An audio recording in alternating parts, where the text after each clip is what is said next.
Hey everyone, in this video I wanted to share some tips and tricks for AoE XP grinding in Sunken Temple. You can start your run from the entrance, take the stairs to the mini-boss and then just jump down. There are plenty of guides and other videos out there and they're all great, but they often lack proper explanations and tips on how to master this grind and make it more efficient. Any trash mobs you encounter can be Frost Nova or Cone of Cold along the way.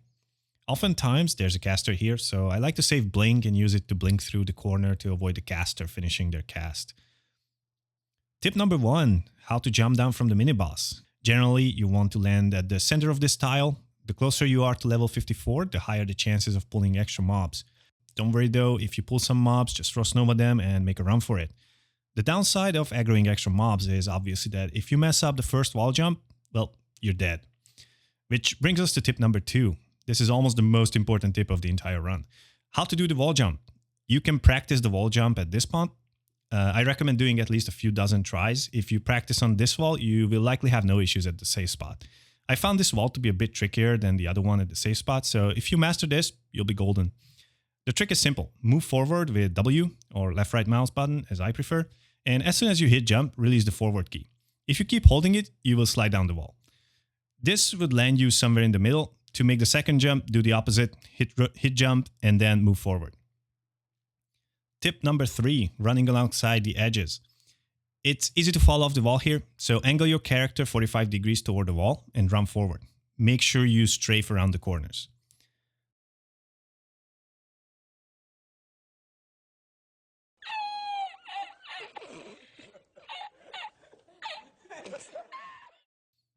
Tip number 5, engaging the dragons. Put up your shield and heal yourself. This way your ice barrier will be ready after you pull. You will need it as the dragons will hit you a few times, but don't worry about that. Once you're healed, target Morphus, and when he's in range, pull him. You will want to damage him at least once more, otherwise they may reset or not trigger the boss.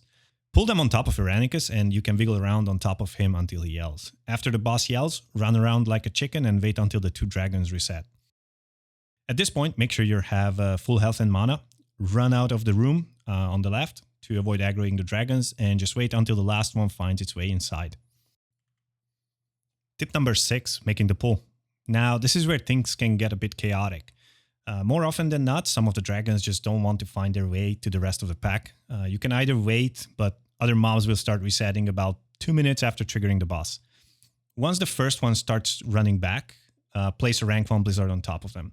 This will aggro everything, including the ones stuck in the corner. They will hit you no matter what, so Frost Nova them and just run. Pop your mage armor and run through the opposite corridor with the 2 skulls. Jump up the wall and head straight to the corner.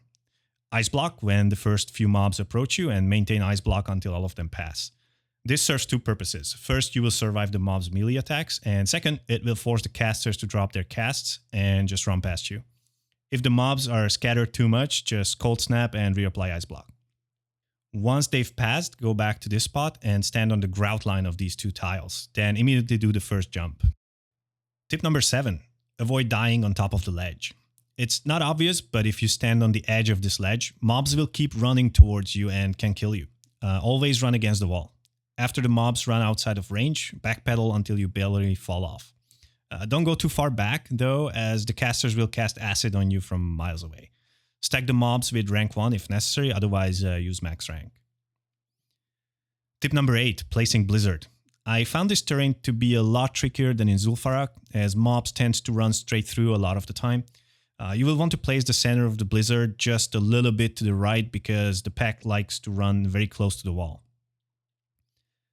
Tip number 9, when to do the next jump. This is what caused me the most grief. Simply put, you need to cancel Blizzard early. You can't let it run its full duration or you won't be able to make the jump. Remember, you need to hug the wall for the mobs to turn back, which means you have to do 2 jumps and a step forward. This obviously takes a couple seconds, so what I found works consistently is making the jump when the closest mob has about 1 second or so left on Blizzard's chill effect. You might want to download a nameplate add-on that shows debuffs on the target. If you do the jump too late, casters might run into line of sight and won't go back. If there's only one of them, you can use Counterspell, but if there are more, you will just have to wait. They tend to cast 2 acids and then turn back. Tip number 10, avoid dying to acid damage. Casters will stop casting acid below a certain health threshold, so during the first stage of the killing phase, make sure you have your ice barrier up. You should also buff yourself with Dampen Magic, which also reduces acid damage by about 25% or so. And with that, you now know everything. I hope these tips help you as much as they help me. Once you're finished, run to the end of the corridor, down the stairs, and out of the instance. Rinse and repeat. Cheers.